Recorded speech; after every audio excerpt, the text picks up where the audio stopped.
Hello అండి. అందరికీ నమస్కారం. మన చందమామ కథలకు మనసారా స్వాగతం. ఇప్పుడు మనం చెప్పుకోబోతున్న కథ రుజువు. రచన వసుంధర గారు. ఈ కథ సెప్టెంబర్ 1981 బొమ్మరిల్లులో ప్రచురించబడిందండి. ఇక కథలోకి వెళ్దామా మరి? విదర్భ దేశాన్నేలే జయసింహ మహారాజుపై పొరుగు రాజులందరూ మూక ఉమ్మడిగా దండయాత్రకు వచ్చారు.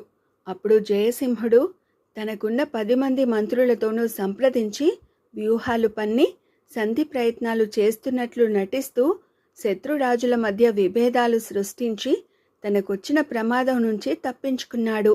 ఆ పైన మహారాజు తన మంత్రులందరినీ సమావేశపరిచి, మీ సలహాతోనే నేను ప్రమాదం నుంచి తప్పించుకోగలిగాను. మీలో అందరికంటే గొప్పవాణ్ణి ప్రధానమంత్రిగా నియమించాలని అనుకుంటున్నాను. మీలో ఒక్కొక్కరే ముందుకు వచ్చి గతంలో మీరు చేసిన గొప్ప పనులేమైనా ఉంటే చెప్పండి.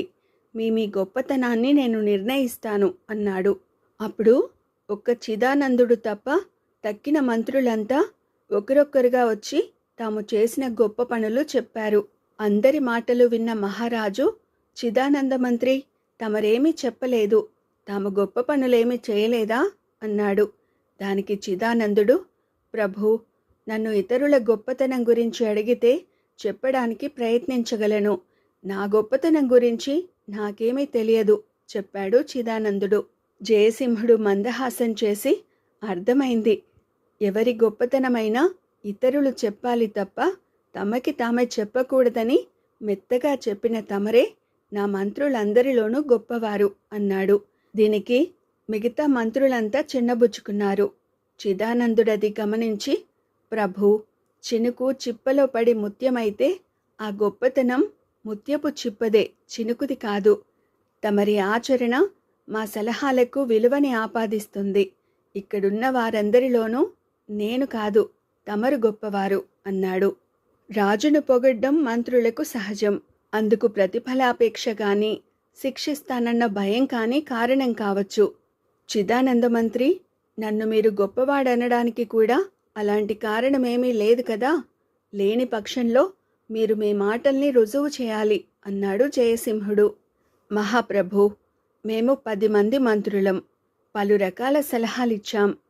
ఆ సలహాలతో వ్యూహం పన్ని శత్రురాజుల మధ్య విభేదాలు సృష్టించగలిగాం.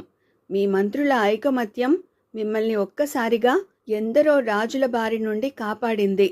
యుద్ధ సమయంలో మా ఐకమత్యానికి సంతోషించిన మీరు ఇప్పుడు మా ఐకమత్యానికి భయపడి మా మధ్య విభేదాలు సృష్టించడానికే ప్రధానమంత్రి పదవిని సృష్టించారు.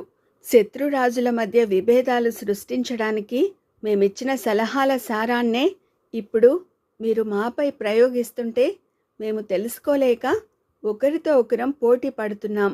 మాకు తెలియకుండా మా సలహాను మాపై ప్రయోగించగలిగిన మీరే కదా మాకంటే గొప్పవారు అన్నాడు చిదానందుడు.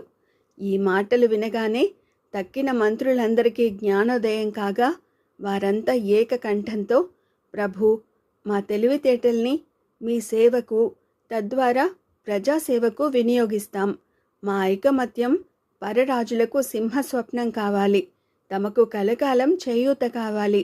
అందుకే చిదానందుడిని ప్రధానమంత్రిగా చేయమని మేమంతా ఏకగ్రీవంగా కోరుతున్నాం అన్నారు.